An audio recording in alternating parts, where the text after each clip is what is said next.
Təsəvvür edin 2005-ci il 14 fevral sevgililər günüdür. 3 gənc dost internetdə yeni bir tanışlıq saytı açır. Şüarları belədir: qoşul və tanışıl. Amma bir problem var. Sayta heç kim girmir. Hətta qadınlara öz videolarını yükləmələri üçün $20 təklif etsələr belə. Bəs sizə bu uğursuz tanışlıq saytının cəmi bir neçə il sonra milyardlarla dollarlıq bir imperiyaya çevriləcəyini və dünyanı dəyişəcəyini desəm inanarsınız? Bugün hər dəqiqə 500 saatdan çox videonun yükləndiyi, milyardlarla insanın həyatının bir parçasına çevrilmiş YouTube'dan danışırıq. Amma bu hekayə pizzeriyanın üstündəki kiçik ofisdən məhkəmə çəkişələrinə və proqram kodlarını patladan Cənubi Koreyalı bir müğənni ilə doludur. Hazırsınızsa rəqəmsal tarixin ən böyük çevrilişinə, YouTube'un heç yerdə eşitmədiyiniz gizli tarixinə baxırıq. Light, kamera, action. O vaxtlar Silikon vadisində PayPal mafiyası kimi tanınan qrupun 3 üzvü Chad Hurley, Steve Chen və Cavid Kərim bir gün San Fransiskoda keçirilən axşam ziyafətlərinin birində maraqlı bir problemlə üzləşirlər. Hər şey Cavid Kərimin 2004-cü il Super Bowl finalında baş verən Janet Jackson qalmaqalını və Hind okeandakı dağıdıcı tsunaminin video görüntülərini internetdə axtarıb tapa bilməməsi ilə başladı. Super Bowl bildiyiniz kimi Amerika futbolunun mövsüm finalıdır. Amma bu sadəcə idman oyunu deyil. Bu nəhəng bir mədəniyyət hadisəsidir. Hər il 100 milyonlarla insan oyunu izləyir, yarımfasilə şousu və xüsusi hazırlanmış reklamlar isə bəzən oyunun özündən daha çox müzakirə olunur. Bir neçə saniyəlik reklam üçün milyonlarla dollar xərclənilir. 2004-cü ildə Houston, Texasda keçirilən Super Bowl'un yarımfasilə şousunda Janet Jackson və Justin Timberlake birgə səhnəyə çıxmışdılar. Performansın sonunda Justin Timberlake Janet Jackson'ın kostyumundan bir hissəni çəkdi.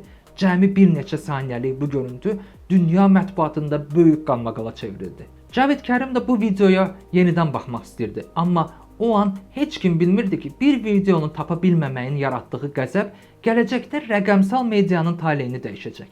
Məhz bu nöqtədə onlar bir şeyi dərk etdilər.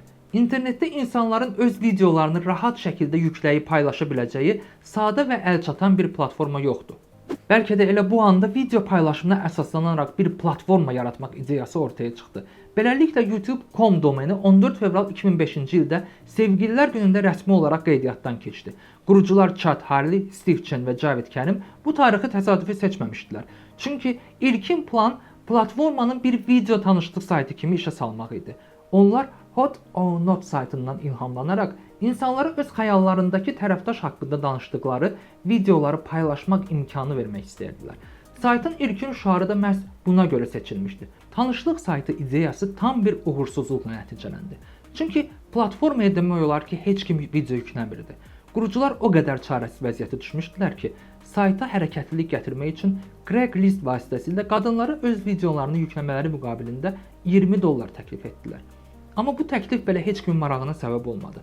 Tanışlıq konsepti iflasa uğradıqdan sonra qurucular Cavid Kərimin 2004-cü ildə baş verən mühüm hadisələrin videolarını axtarıb tapa bilməməsindən doğan real ehtiyacı dərk etdilər. Və məhz bundan sonra tanışlıq ideyasından tamamilə imtina edərək saytı istənilən növ videonun yüklənməsi üçün açıq elan etdilər. YouTube'a yüklənilən ilk video 23 aprel 2005-ci ildə yerli vaxtı saat 20:27-də platformanın həm təsisçisi Cavid Kərim tərəfindən paylaşıldı. Cəmi 18 saniyə davam edən bu klip Kərimin məktəb yoldaşı Yakov Lapitski tərəfindən Kaliforniyadakı San Diego Parkında çəkilmişdi. Videoda Kərim fillərin qarşısında dayanaraq onların xortumlarının həqiqətən uzun olduğunu deyildi. Bu qeyri-professional kadrlar YouTube'un gələcəkdə istifadəçi tərəfindən yaradılan məzmunun mərkəzinə çevriləcəyinin ilk açıq siqnalı idi. Video bugün rəqəmsal dövrün ən vacib artefaktlarından biri hesab olunur və 2025-ci ilin məlumatlarına görə 376 milyondan çox baxış toplayıb. YouTube'un bu ilk mərhələsi göstərdi ki, bəzən balaca qarajdan və ya restoranın üstündəki kiçik bir otaqdan çıxan ideya bütün dünyanı dəyişə bilər. Sanki bir zooparkda fillərin xortumu haqqında çəkilmiş sadə bir video bütün internet mədəniyyətinin ana xəttinə çevrilmişdi. YouTube'un logosunda təsadüfi bir dizayner yox, elə quruculardan biri yaradıb.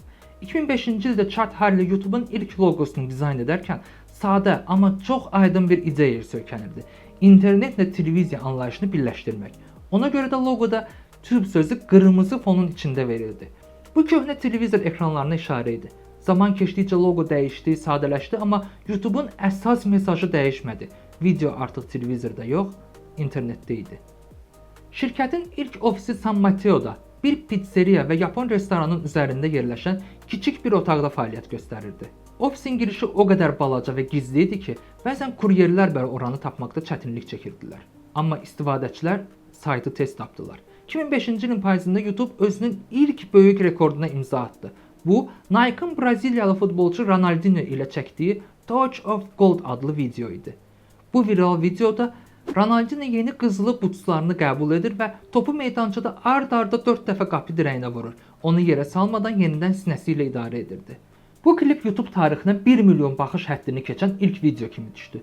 Rekordun qırılması Nike'ın YouTube'un təbliğat potensialını görməsini və digər böyük şirkətlərin də platformaya maraq göstərməsinə səbəb oldu. Videonun baxış sayı sürətlə artmağa davam etdi və 2005-ci ilin dekabrına qədər 2 milyon həddi aşdı. Bu hadisə böyük brendlərə açıq bir mesaj verdi. YouTube sadəcə həvəskar videoların toplandığı bir yer deyil, eyni zamanda nəhəng bir marketinq alətidir. Bəlkə də bu səbəbdən 2005-ci ilin noyabrında Sequoia Capital YouTube-a 3,5 milyon dollar yatırım etdi. Bu investisiya platformanın serverlərini gücləndirməyə və saytı beta mərhələsindən çıxarmağa imkan verdi. Beləliklə 15 dekabr 2005-ci ildə YouTube rəsmi olaraq beta mərhələsindən çıxdı. 2006-cı ilə gəldikdə YouTube artıq gündə 100 milyon video nümayiş etdirirdi. Amma bu sürətli böyümə eyni zamanda nəhəng xərclər demək idi. Server xərcləri çatmırdı, müəllif hüquqları ilə bağlı iddialar isə artıq qapını döyürdü. Və elə bu anda Google səhnəyə çıxdı. İnanılmaz bir fakt var. YouTube-un Google tərəfindən 1,65 milyard dollara satın alınması ilə bağlı razılaşma hansısa lüks ofisdə yox, Dennis adlı sadə bir restoranda səhər yeməyi vaxtı müzakirə edilmişdi. Səbəb sadə idi. Hamı bu gizli sövdələşmənin izinə düşmüşdü və onlar diqqət çəkməmək üçün məhz belə bir məkanı seçmişdilər. Bu anlaşma rəqəmsal media tarixinin ən böyük dönüş nöqtələrindən biri hesab olunur. YouTube-un bu mərhələsi göstərdi ki, bir startupın uğuru öz ilkin ideyasını kör-körana bağlanmaqda yox, istifadəçilərin ehtiyaclarına çevik uyğunlaşmaqda gizlidir. Sanki kiçik bir tanışlıq kafesi üçün tikilmiş bina qısa müddət ərzində dünyanın ən böyük rəqəmsal kitabxanasına çevrilmişdi. Amma həmin il YouTube-un uğuru başqa bir şirkət üçün əsl kabus oldu. Ohio ştatında Universal Tube adlı boru istehsal edən bir şirkət var idi və onların saytı utube.com adlanırdı. İnsanlar YouTube yazmaq istəyərkən səhvən bu şirkətin saytına daxil olurdular. Təsəvvür edin, təkcə avqust ayında onların saytına 68 milyon sərf ziyarətçi daxil olmuşdu. Serverləri çöktü, işləri iflic oldu. Şirkət YouTube-u məhkəməyə verərək domen adını dəyişməsini tələb etdi. Amma sonda geri çəkilməli oldular və öz saytlarını utubeonline.com olaraq dəyişdirdilər. İlkin dövrlərdə YouTube əsl bir vəhşi qərb idi. Hər kəs televiziyadan çəkdiyi kadrları, serialları və ya musiqiləri heç bir icazə almadan platformaya yükləyirdi. Bu da çox keçmədən problemlər yaratdı. NBC və Viacom kimi media nəhəngləri YouTube-un müəllif hüquqları pozmaqda ittiham edərək milyard dollarlıq məhkəmə iddiaları açdılar. Google bu vəziyyətə cavab olaraq problemi kökündən həll etməyə çalışdı və Content ID adlı sistem yaratdı. Bu sistem yüklənən hər bir videonun müəllif hüququ ilə qorunan materialların bazası ilə müqayisə edirdi. Əgər videoda lisenziyalı musiqi və ya film kadrı var idisə, sistem bunu avtomatik şəkildə aşkar edirdi. Bu zaman seçim artıq müəllif hüququ sahibinə verilirdi. Videonu silinə bilər, videoya reklam yerləşdirərək müəllif gəlir əldə edə bilər və ya bəzi ölkələrdə yayımına məhdudiyyət qoyula bilərdi. Məhz buna görə YouTube-da tez-tez rast gəlinən musiqi qadağalarının səbəbi də buradan qaynaqlanır. Bəzən milyonlarla baxışı olan bir video sadəcə hüququ olmayan fon musiqisinə görə yaradıcıya heç bir gəlir qazandırmır. YouTube-un dünyanı dəyişən ən böyük addımlarından biri isə 2007-ci ildə YouTube Partner proqramının işə salınması oldu. Bu addımla artıq adi insanlar çəkdikləri videodan pul qazana bilirdilər.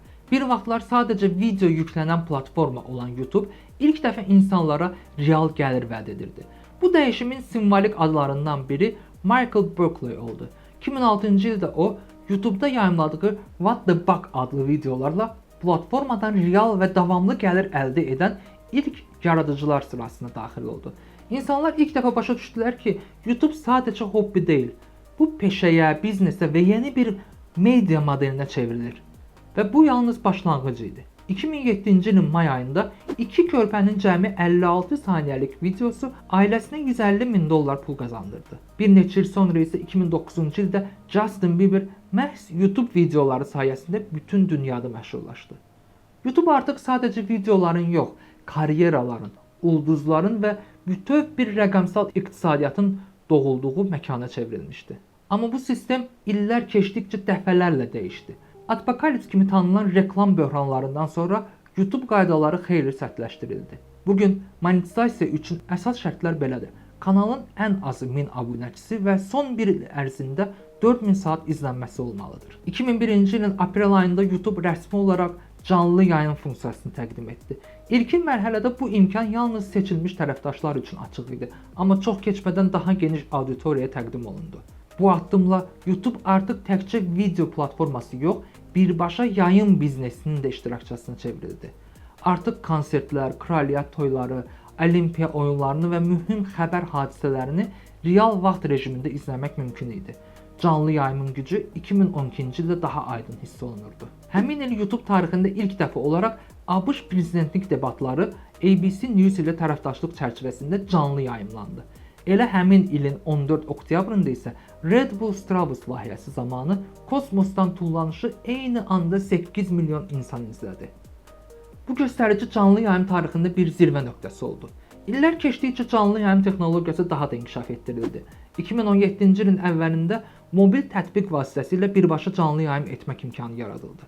Bir il sonra 2018-ci ildə yüklənmiş videoların canlı yayım kimi təqdim olunması imkanı verən Premiere funksiyası əlavə olundu. YouTube Live-ın tətbiqi platformanı bir vaxtlar insanların yalnız köhnə qəzetlər oxuduğu bir kitabxanadan, sadə bir video anbarından bütün dünyanın eyni anda hadisələri izlədiyi nəhəng bir şəhər meydanına çevirdi. İnsanlar artıq hadisələrin bitməsini və ya videonun sonradan yükləməsini gözləmirdi. Rəqəmsal dünyanın ürəyi artıq real vaxta dönürdü. YouTube tarixində texniki baxımdan ən yadda qalan hadisələrdən biri 2014-cü ildə baş verdi.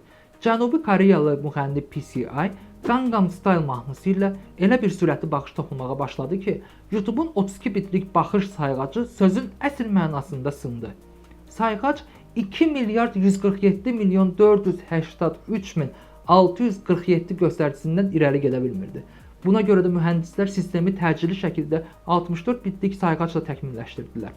Elə bir sayğaca ki, artıq 9 kvintilyon baxışa qədər saya bilir. Bugün baxış rekordunun lideri təxminən 16 milyard baxışla Baby Shark olsa da, 2021-ci ildə Minecraft videoları tam 1 trilyon baxış həddini keçən ilk oyun məzmunu kimi tarixə düşdü. Bu rəqəmin nə qədər böyük olduğunu təsəvvür etmək üçün sadə bir müqayisə kifayətdir. Əgər hər baxış cəmi 1 saniyə çəksəydi, Minecraft videolarını izləmək üçün sizə təxminən 30 min il vaxt lazım olardı. YouTube təkcə rekordlar və texnologiyalarla deyil, böyük dramlar və aldatmacalarla da yadda qalıb. Platformanın ilk illərində Lonely Girl 15 adlı bir kanal bütün interneti şoka salmışdı. 16 yaşlı Brie adlı bir qızın öz otağında çəkdiyi videolar hamı tərəfindən real həyat hekayəsi kimi izlənirdi.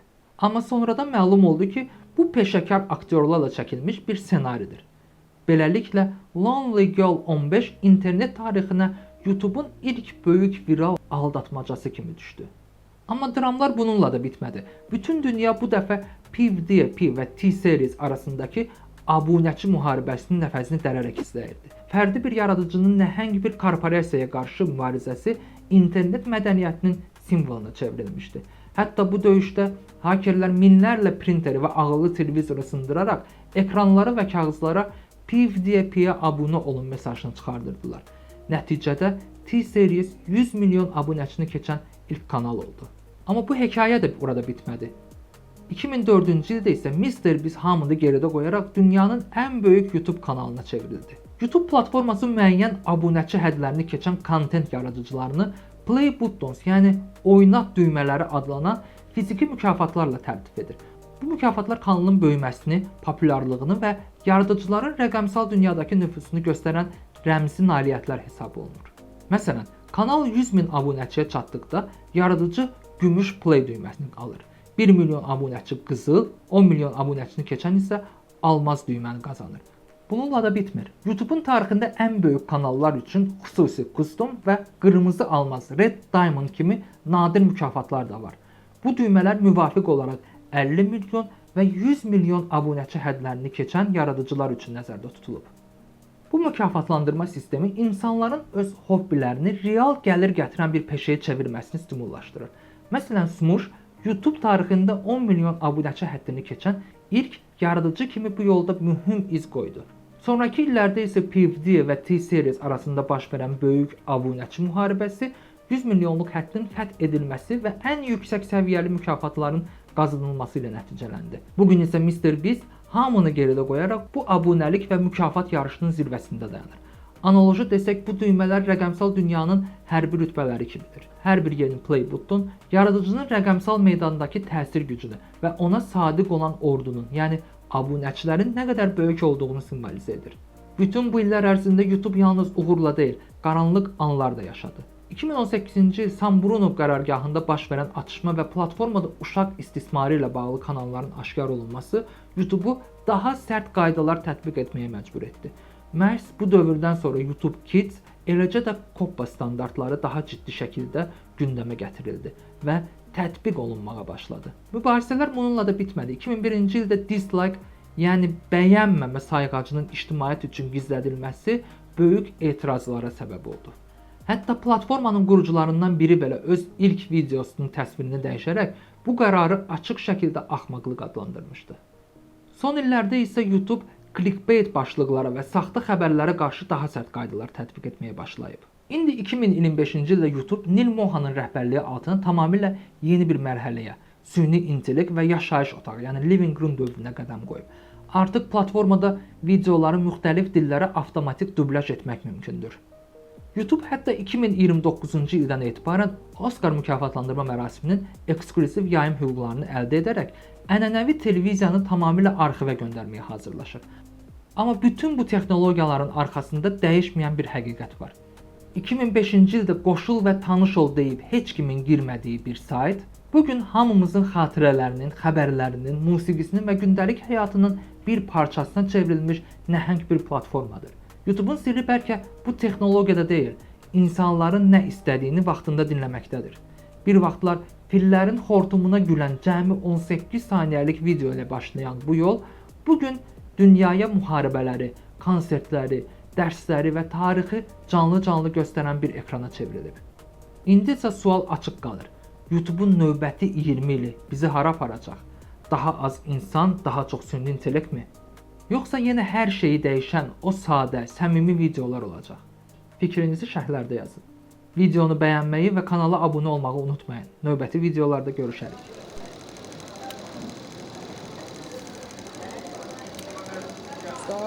Stop.